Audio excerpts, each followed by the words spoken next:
We have new details on a shooting at a Westside Tucson bar yesterday. It was initially described as a bar fight, but we are now learning this shooting was a more serious situation. News 4 Tucson's Cora Stylander is live from Famous Sam's near Grant and Silver Bell with an update you'll see only on 4. Chorus.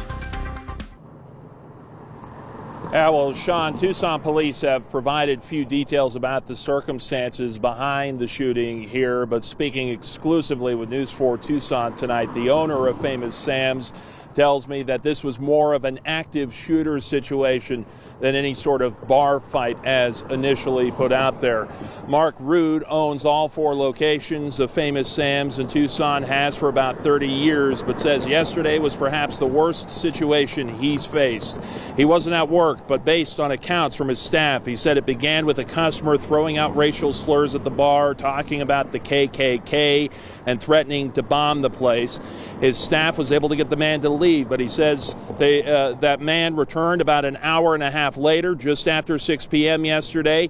He says the man returned with a rifle, fired a warning shot into the ceiling, but before he could harm anyone, 2 customers tried convincing him to drop that weapon.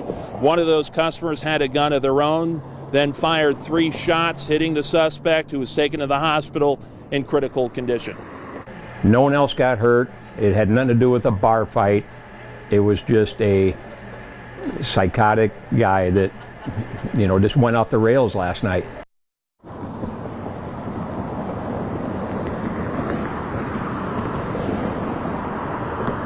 And I reached out to Tucson police. They declined to do an interview. They provided us with some more information than they initially released when I presented to them what Mark told us. They confirmed much of his accounts of events.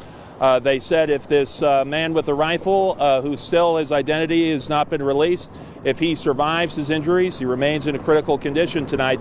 They say he could face several criminal charges for aggravated assault. We'll have more on this coming up tonight at 5 o'clock.